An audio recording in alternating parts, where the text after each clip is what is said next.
ఒక వ్యక్తి బతికున్నాడా లేదా ఆయన చెప్పులపై అక్షంతలు వేసి చెప్పేస్తాడు. ఎక్కడైనా దొంగతనం జరిగితే ఆ దొంగతనం ఎవరు చేశారో ఆయన చెప్పులపై అక్షంతలు వేసి చెప్పేస్తాడు. సో ఇన్వెస్టిగేషన్ టీమ్స్ అవసరం లేదు, పోలీస్ అవసరం లేదు, సిబిఐ అవసరం లేదు, ఈడీ అవసరం లేదు. ఒక వ్యక్తిని తీసుకుని వెళ్ళి ఆయన ముందు కూర్చోబెట్టి ఒక చెప్పుని ఇట్లా పెట్టి ఈయన ఈ దొంగతనం చేశాడా అని అడిగితే చెప్పు తిరిగింది అంటే దొంగతనం చేసినట్టే.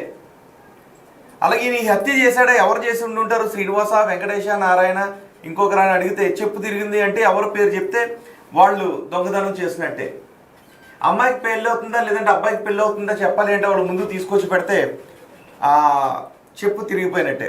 ఒక్కసారి దేవిక ఆయన ఒకసారి నెంబర్ కనెక్ట్ చేసేవాడిని. నేను ఒకసారి ఆయన్ని లైవ్లోకి తీసుకునే ప్రయత్నం చేస్తాను. డైరెక్ట్ ఆయనతో మనం మాట్లాడదాం. లైవ్కి వస్తానని అన్నారు కానీ ఎందుకో మరి రావడం లేదు. హలో మురళీ శ్రీనివాస్ గారు, బిగ్ టీవీ నుంచి మాట్లాడుతున్నాం.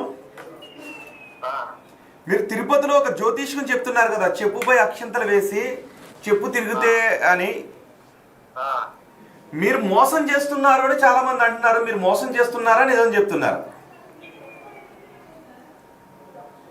నేను సరే, నాకు ఆయన రీల్ అకౌంట్ చూడండి, నా రీల్ అకౌంట్ చూడండి. ఫాలోవర్స్ నాకు తక్కువ ఉంటారు, ఆయన ఎక్కువ ఉంటారు. ఆయన ఫోన్ చేయండి. ఎవరికి? రీల్ ఎవరికి అంటే ఆ ఫోన్ మాట్లాడండి. కాదు, ఆ చెప్పుతో జ్యోతిష్యం చెప్పగలుగుతారా? మీరు చెప్తారా? మురళి గారు,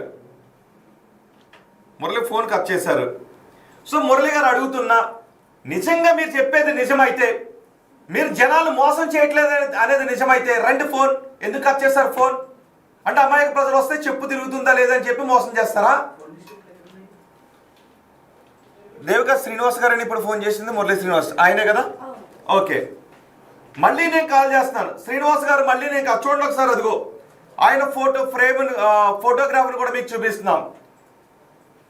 అమాయక ప్రజలను మోసం చేయడం అని అంటున్నారు. శ్రీనివాస్ గారు, మీరు నిజంగా మోసం చేయట్లేదు అని అంటే నిజమైతే బిగ్ టీవీ ఇది వాస్తవమా అవాస్తవమా? దేవిక ఒకసారి ఇది మళ్ళీ కాల్ చేస్తాం. అవాస్తవమా వాస్తవమా?